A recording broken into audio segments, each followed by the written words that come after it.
13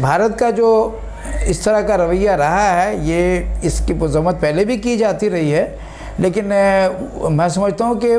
عالمی سطح پر یا جو وہ ممالک جو انسانی حقوق کی بہتری چاہتے ہیں وہ بھارت کے اس رویے کو ناپسندیدگی کی نظر سے دیکھتے ہیں، اور میں سمجھتا ہوں کہ یہ بہت بڑی کامیابی ہے پاکستان کے لیے کہ عالمی سطح پر پاکستان کو انسانی حقوق کی بہتری کے حوالے سے گردانا جا رہا ہے، لیکن اس کے لیے بہت محنت کرنے کی ضرورت ہے۔ اس کی وجہ یہ ہے کہ کشمیر میں اس وقت جو صورتحال خصوصاً ابھی ہے، اس میں پاکستان کو ایسا لائحہ عمل بنانا پڑے گا کہ جو اقوام متحدہ انسانی حقوق کے ڈائریکشن پر کشمیر کا مسئلہ حل ہونا تھا، میرے خیال میں اس میں بڑی تاخیر ہو چکی ہے، اور شاید اس میں چونکہ فریق جو ہے پاکستان اور بھارت دونوں ہیں، اور ان دونوں کو اگر ابھی تک سنجیدگی کا مظاہرہ نہیں کیا تو کرنا چاہیے، اس لیے کہ کشمیری عوام چاہتے ہیں کہ اس کا مسئلہ حل ہو سکے اور اسے بہتر طور پہ حل ہونا چاہیے۔ میں ایک مرتبہ پھر بھارت کی جو رویے ہیں اس کی مذمت کرتا ہوں، چاہے وہ بھارت میں ہو یا کشمیر میں ہو۔ بھارت میں چونکہ میرا تعلق بہاری کمیونٹی سے بھی ہے، اور آپ کو پتہ ہے کہ ہندوستان میں بہاری کمیونٹی ایک بڑی تعداد میں آباد ہے، تو وہاں مجموعی طور پر بھی میں کہوں گا کہ جو رویہ بھارت کا ہے ان کے ساتھ، اور جو ان کے ساتھ ظلم و زیادتی ہے وہ قابل مذمت ہے، اور یہ نہیں ہونی چاہیے، اور اسے چاہیے کہ وہ انسانی حقوق کی پاسداری کو وتیرہ بنائے۔ بصورت دیگر میں سمجھتا ہوں کہ اس کے اثرات آنے والے دنوں میں اچھے مرتب نہیں ہو سکتے۔ Thank you sir. دیکھیں خصوصی طور پہ بھارت جو ہے وہ کبھی بابری مسجد اور کبھی کوئی ایشو لے کر، کبھی کشمیر کا ایشو لے کر، جو وہاں کے ان کے اپنے مقامی مسلمان جو فیملیز وہاں پر ہیں، وہاں پہ وہ RSS کے گنڈے جو ہے کبھی کسی کو اٹھا کے لے جاتے ہیں، کبھی عورتوں کے ساتھ جو ہے نا عصمت دری کے واقعات ہوتے ہیں۔ تو آپ ماشاءاللہ 213 ممالک میں انٹرنیشنل ایگزیکٹو کمیٹی کے رکن ہیں ہیومن رائٹس کے حوالے سے، اور سینئر پیٹرن ایشیا چیف کے حیثیت سے 50 ممالک میں آپ ریپرزینٹ کرتے ہیں۔ میں صرف یہ میرا سوال ہے کہ ڈاکٹر صاحب یہ مجھے بتائیں کہ یہ انسانی حقوق کی پامالی اگر بھارت میں ہو رہی ہوتی ہے تو پوری دنیا میں کہیں پہ بھی اس کے لیے آواز نہیں بلند کی جاتی، تو کیا پاکستان یا بحیثیت پاکستانی، بحیثیت مسلمان، ہم نہیں سمجھتے کہ ہمارا بھی فرض ہے کہ ہم اس دراندازی اور اس ظلم جبر کے خلاف جو ہے وہ ہم آواز بلند کریں؟ دراصل اس میں یہ ہے کہ جو یورپ یا افریقہ میں جو اس طرح کے کوئی معاملات آتے ہیں یا انسانی حقوق کی خلاف ورزی ہوتی ہے تو آپ نے دیکھا ہوگا کہ وہ فوری طور پہ آواز بھی اٹھائی جاتی ہے اور اس کے ازالے کے لیے اقدام بھی کیے جاتے ہیں۔ میں نے جیسا کہ پہلے بھی آپ کو بتایا کہ چونکہ بر اعظم ایشیا بہت سب سے بڑا بر اعظم ہے، لیکن ہمارے یہاں شعور کا بڑا فقدان ہے انسانی حقوق کے، تو ہمارے یہاں چونکہ آواز نہیں اٹھائی جاتی۔ اس کی وجہ یہ ہے کہ اب تک میں سمجھتا ہوں کہ جو ہدف ہے ہمارا، ایک نقطۂ نظر ہے کہ اس حد تک جو ہے انسانی حقوق کی منشور کو لوگوں کو سمجھنا چاہیے یا کام کرنے والوں کو اور زیادہ سمجھنا چاہیے، اس سطح سے بہت نیچے ہیں ابھی نے بہت زیادہ اس چیز کی ضرورت ہے کہ وہ انسانی حقوق کے حوالے سے جہاں ظلم و زیادتی ہو یا ناانصافی ہو آواز بھی بلند کریں اور اس کے ازالے کے لیے عملی طور پہ اقدام بھی کریں۔ لیکن اس کے لیے انہیں جو ہے میں سمجھتا ہوں کہ بہت زیادہ محتاط اس لیے وہ ہوتے ہیں کہ اس کا ادراک کی اس کی کمی ہے، اور دوسری یہ کہ ایسا کوئی لائحہ عمل نہیں بنایا جا سکا اب تک کہ انسانی حقوق کے حوالے سے کوئی باضابطہ تربیت دی جا سکے، یا جو ہے چونکہ اس کا تعلق انٹرنیشنل سطح پہ ہے تو لوگ اس پہ گفتگو کرتے ہوئے شاید کمائیگی کا احساس انہیں ہوتا ہے، وہ بہت سوچتے ہیں، لیکن بہرحال پہلے کے مقابلے میں بہت بہتری پیدا ہوئی ہے انسانی حقوق میں، اور اس میں میں سمجھتا ہوں کہ اگر لوگوں نے دلچسپی لی اور اس پہ کام کیا تو بہت زیادہ کام کرنے کی ضرورت ہے۔ آپ کو پتہ ہوگا کہ مختلف ممالک میں حکومتوں نے انسانی حقوق کے ادارے بھی قائم کیے ہوئے ہیں۔ اگر وہ مجھ سے پوچھنا چاہیں گے آپ تو میں اس حوالے سے تفصیلی طور پہ بتاؤں گا بھی، لیکن یہ ہے کہ بالکل آپ کا سوال اپنی جگہ بہت معنی رکھتا ہے کہ آواز بلند کرنی چاہیے. اور دوسری بات یہ کہ شاید انسانیت کی بقا اور انسانیت بڑی چیز ہے، لیکن شاید جیسا کہ مختلف ممالک میں تفریق پائی جا رہی ہے، اسی طرح ممکن ہے کہ ایشیائی سطح پہ یا عالمی سطح پہ بھی ایک تفریق پائی جاتی ہو. تو وہ تفریق جو ہے مذہبی بھی ہو سکتی ہے، لسانی بھی ہو سکتی ہے، اور پھر یہ ہے کہ انسانیت اور آدمیت ان دونوں کو سامنے رکھتے ہوئے آپ کو کرنا ہوگا. تو بہرحال انسانیت جو ہے وہ بہت کم تعداد میں پائی جائے گی، اور آدمیت جو ہے بڑی تعداد میں ہے. تو انسانیت کی طرف راغب ہونے کے لیے انہیں تو بہرحال تجربہ بھی چاہیے، جدوجہد بھی چاہیے، اعادہ بھی چاہیے، اور پھر یہ کہ کچھ حالات سے جب گزریں گے تو میں سمجھتا ہوں کہ رفتہ رفتہ یہ راغب ہوں گے انشاءاللہ. ماشاءاللہ ڈاکٹر صاحب، آپ ایک جیت دانشور ہیں اور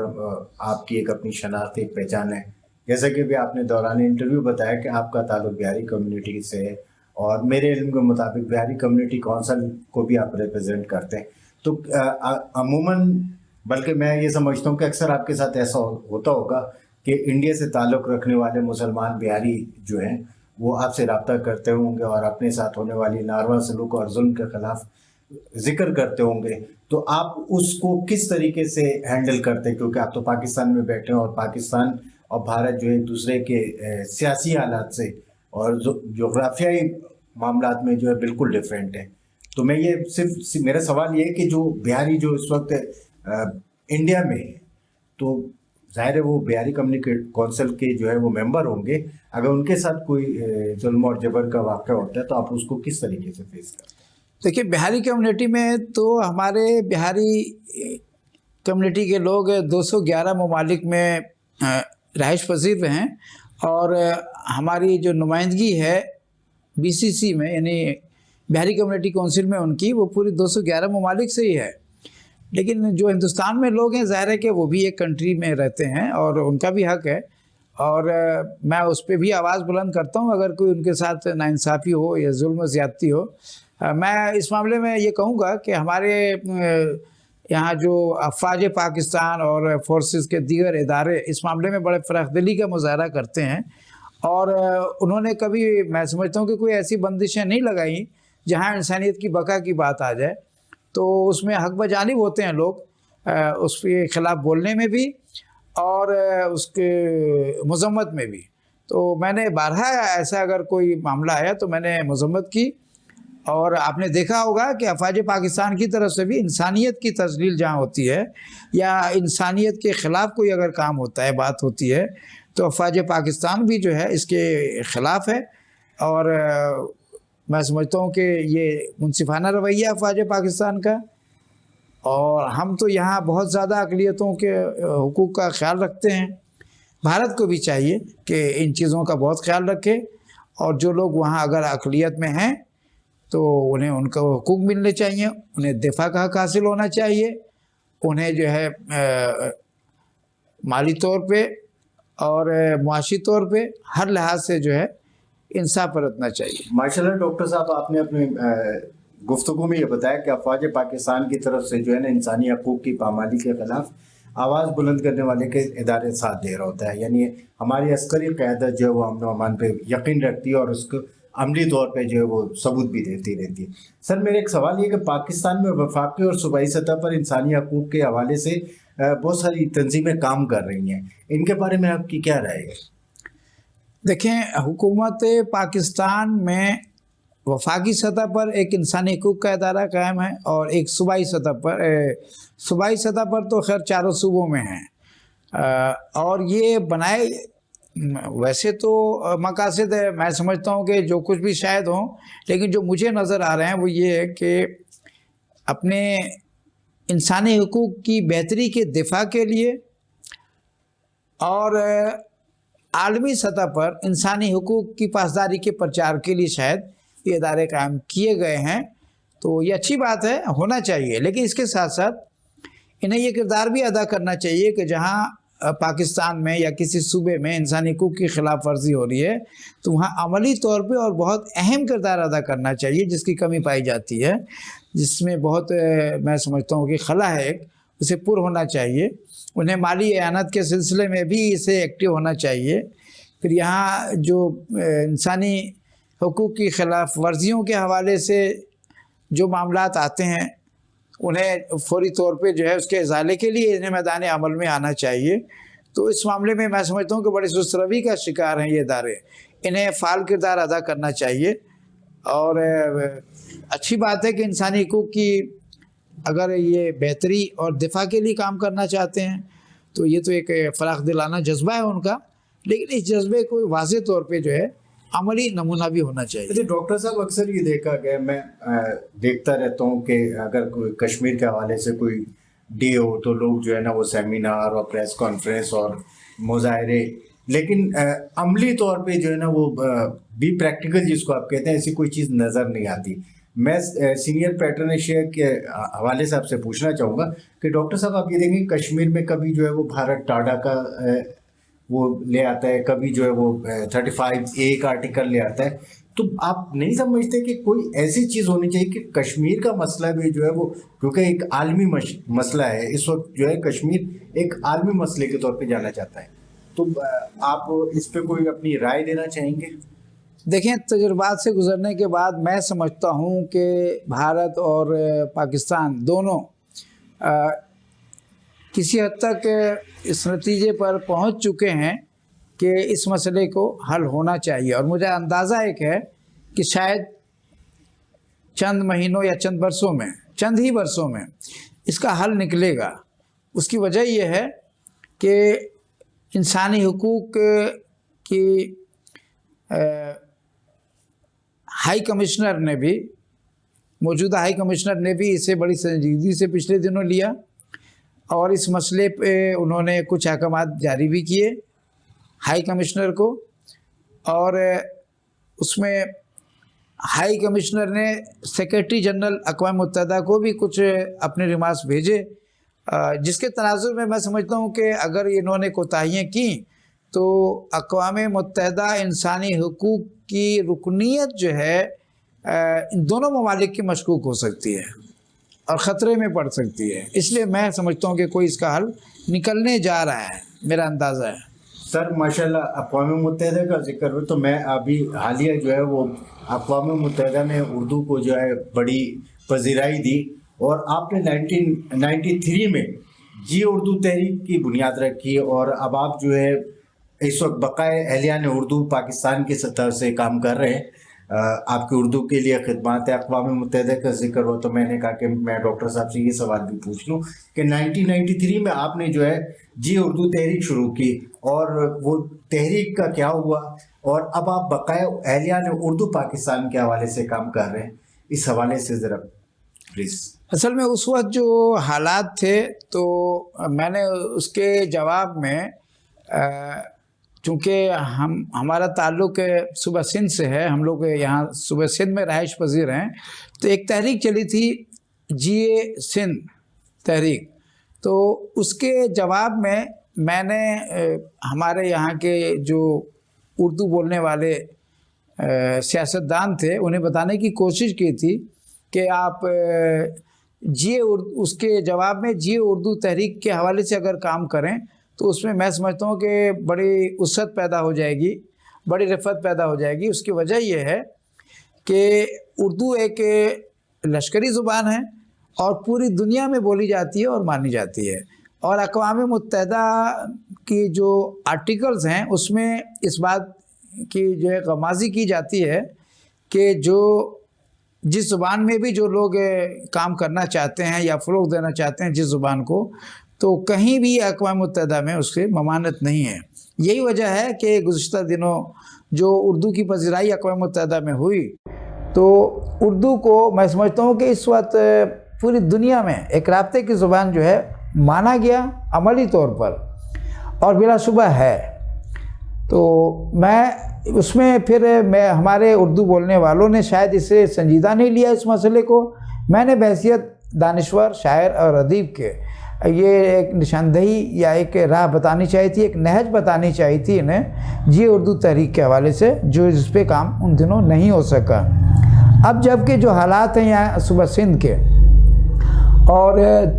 دیہی اور شہری کا جو معاملہ یہاں درپیش ہے، تو اردو بولنے والوں کو تو اس میں سمجھتا ہوں کہ اردو بولنے والوں کی بقا کے لیے میں نے جو ہے یہ مناسب سمجھا کہ بقائے اہلیان اردو پاکستان کا قیام عمل میں لایا جائے اور اردو بولنے والوں کو معاشی طور پر، سیاسی طور پر، نظریاتی طور پر، شعوری طور پر، ثقافتی طور پر اور دیگر حوالوں سے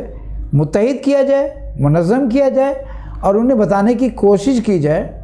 کہ آپ جو ہے متحد ہو کر اپنے حقوق کے لیے، اپنے حقوق کے حصول کے لیے کھڑے ہو جائیں، تاکہ جو آپ کا حق ہے یہ تو آپ کو ملنا چاہیے۔ لیکن اس میں نے جیسے خلا محسوس کیا کہ اپنا دیہی کے حوالے سے وزیر اعلیٰ نمائندگی کر رہے ہیں، وزیر اعلیٰ سندھ، تو اردو بولنے والوں کی نمائندگی بھی ہونی چاہیے۔ اسے محسوس کرتے ہوئے میں نے بقائے اہلیان اردو پاکستان کی جانب سے یہ بتانے کی کوشش کی کہ نائب وزیر اعلیٰ کے طرز پہ اختیارات ہمیں ملنے چاہیے اہلیان اردو کو، اور پھر اسی طرح جو روزگار ہے یا دیگر اور معاملات ہیں یا شعبے ہیں ان میں بھی وہ نمائندگی ملنی چاہیے جس کے یہ حقدار ہیں۔ اور میں سمجھتا ہوں اس کی نفی کی جاتی رہی ہے، نفی ہے ابھی بھی ہمارے یہاں سیکریٹریٹ یا دیگر جو شعبے ہیں یا ادارے ہیں حکومتی، وہاں تو نمائندگی اردو بولنے والوں کی نہیں ہے جو ہونی چاہیے، منصفانہ نمائندگی قطعی نہیں ہے۔ اب سیاستدان جو ہے دنیا میں جتنے بھی انقلابات آئے آپ نے دیکھا ہوگا کہ وہ درپردہ دانشور ہی ہوتا ہے جو نہج دیتا ہے اور اسی پر جو ہے لوگ کام کر رہے ہوتے ہیں۔ تو میں بھی ایک اپنی ذمہ داری سمجھتا ہوں کہ میں انہیں نہج دوں، اردو بولنے والوں کو، اردو بولنے والے مہاجروں کو، اور وہ جو ہے اردو بولنے والے مہاجر اپنے آپ کو سمجھیں کہ اردو بولنے والے مہاجر پڑھے لکھے لوگ ہیں، باصلاحیت ہیں، قابل لوگ ہیں، اور انہیں اپنے عقل و شعور سے جو ان کے ماتحت لوگ ہیں یا اردو بولنے والے دیگر جو لوگ ہیں ان کے لیے، ان کی بقا کے لیے، ان کی سالمیت کے لیے، ان کے استحکام کے لیے شعوری طور پہ بھی اور کام کرنا چاہیے، نظریاتی طور پہ بھی کام کرنا چاہیے، کیونکہ دیکھیں سیاسی پختگی کے لیے نظریاتی شعور اور نہج کی بہت ضرورت ہوتی ہے۔ اس کے بغیر پختگی نہیں ہو سکتی، اور جب پختگی نہیں ہوگی تو آپ نے دیکھا ہوگا کہ پچھلے گزشتہ 30 برسوں میں شاید وہ ہدف حاصل نہیں ہو سکا ہمیں جو ہونا چاہیے تھا۔ تو ایک بہت بڑا خلا ہے، میں سمجھتا ہوں کہ اس خلا کو پور کرنے کے لیے بقائے اہلیان اردو پاکستان اہم کردار ادا کرے گا، جس کے لیے میں نے رابطے بھی شروع کیے ہوئے ہیں، اور انشاءاللہ میں سمجھتا ہوں، میں پر امید ہوں کہ آئندہ آنے والے وقتوں میں ایک واضح بہتری سامنے انشاءاللہ آئے گی۔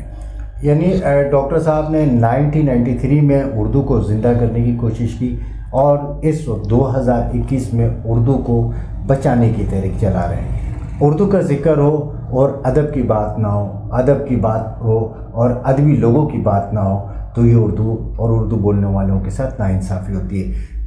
میرے علم کے مطابق ڈاکٹر صاحب آپ کا شمار احمد فراز اور محسن بھوپالی کے قریبی ساتھیوں میں ہوتا تھا۔ آپ پاکستان کے بڑے نامور شعراء کے ساتھ رہے اور ان کے ساتھ شانہ بشانہ ہر محفل میں موجود رہے، شاعری بھی کی، ادبی حوالے سے مہاجر شاعر ہیں، اور ادب کی آپ نے بہت خدمت کی۔ بحیثیت دانشور صحافی ہمیں یہ بتائیں، بحیثیت مہاجر شاعر کے آپ یہ بتائیں کہ اس وقت پوری قوم کس پوزیشن پہ کھڑی ہے اور ہمارا آگے کا لائحہ عمل کیا ہونا چاہیے؟ دیکھیں، میں ایک دانشور اور شاعر کی حیثیت سے جو میں دور اندیشی سے دیکھ رہا ہوں تو ایک بہت بڑا خلا ہے، اور ہمارے اردو بولنے والے ایک تذبذب کا شکار ہیں۔ انہیں شاید کوئی سمت کا تعین نہیں کر پا رہے ہیں یا کوئی سمت نظر نہیں آ رہی ہے۔ تو بنیادی طور پہ تو یہی ہے کہ انہیں شعوری طور پر اور نظریاتی طور پر ایک نہج پہ کام کرنا چاہیے جس کا خلا رہا، اور 30-35 سال جو گزرے اس میں نہج کی بہت زیادہ کمی رہی۔ جب تک آپ کسی نہج کا تعین نہیں کریں گے اس وقت تک آپ وہاں تک نہیں پہنچ سکیں گے۔ تو اس میں ایک بہت بڑی یہ کمی ہے، اس کو اگر ہم پورا کر لیں تو میں یہ کمی محسوس کر رہا ہوں، اور یہی وجہ ہے کہ پہلے بھی آپ کو میں بتا چکا ہوں کہ میں اس کے لیے جو ہے میری کوششیں ابھی جاری ہیں، اور ان لوگوں کو بھی جو پہلے اقتدار میں رہے، اگر وہ لوگ اس میں ناکام رہے کسی وجہ سے اور وہ ناکامی واضح نظر بھی آ رہی ہے، تو انہیں بھی کشادہ دلی اور فراخ دلی سے کام لینا چاہیے، اور نئے آنے والوں کو، دوسروں کو موقع دینا چاہیے تاکہ یہ خلا پور ہو سکے، اور اردو بولنے والے اپنے وقار کے ساتھ، اپنی عزت کے ساتھ، اپنے حقوق کے حصول کے لیے سرگرم ہو سکے۔ بہت شکریہ ڈاکٹر صاحب، ڈاکٹر ذاکر حسین عادل صاحب، ہم آپ کے بہت مشکور ہیں۔ آپ تشریف لائے اور اپنی نہایت ہی خوبصورت لفظوں سے ہمارے ناظرین کو سراب کیا۔ اس کے ساتھ ہی اجازت دیں اس دعا کے ساتھ کہ اللہ تعالیٰ اس چمن پاکستان کو قائم و دائم رکھے۔ پاکستان زندہ باد۔